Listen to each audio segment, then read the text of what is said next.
One of the things that's interesting is discrimination no longer exists. Okay? There are laws that don't allow discrimination against women. So, is discrimination gone? Are there inequities in the workforce? Absolutely.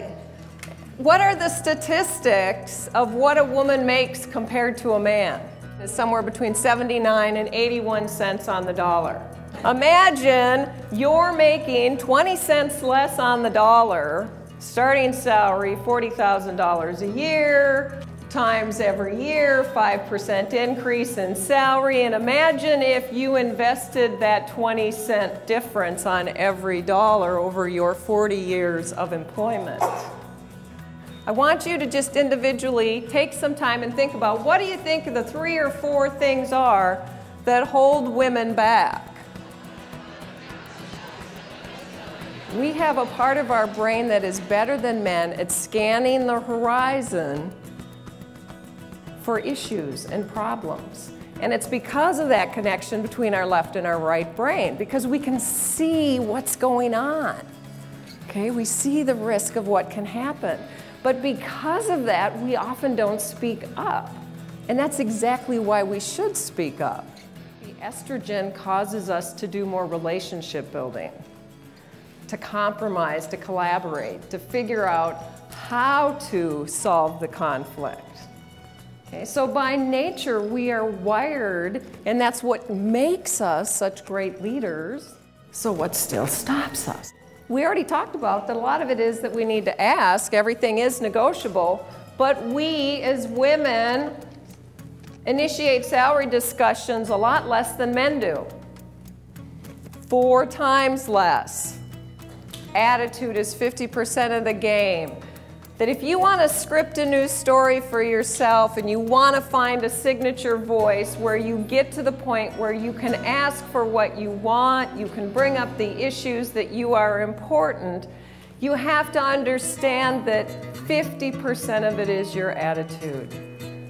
The skill will come with the practice, but one of the things I'll tell people a lot of times is that the intentions and the emotions are so much more important.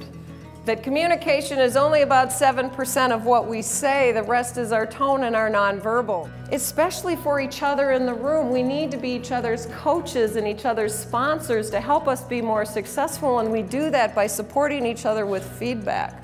Only I don't know about you, but what happens when somebody taps you and says, Megan, do you have a minute? I'd like to give you some feedback. How do you feel when someone says that to you? You get what? Sweaty. Sweaty. I know, it's like, oh no, now what have I done? Okay, because when do we give each other feedback usually, or when do we get feedback?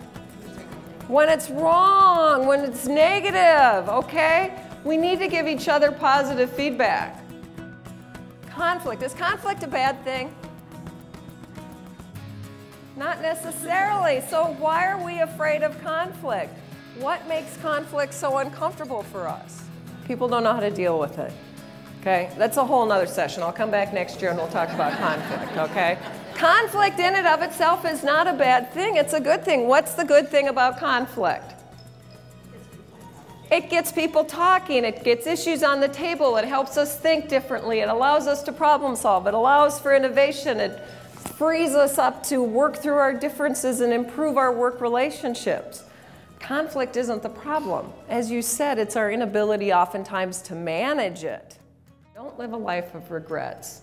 Get more of what you want and more of what you deserve by practicing your leads model and find your voice. So, as I tell my girls, you should always ask, because if you don't ask, the answer is what?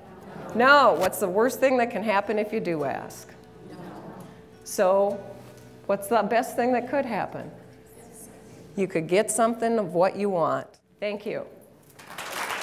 We really enjoyed the speech because it helped us to focus as women, why don't we ask for what we need? There were a lot of reasons we hadn't even thought of, and she gave us some good solutions and tools.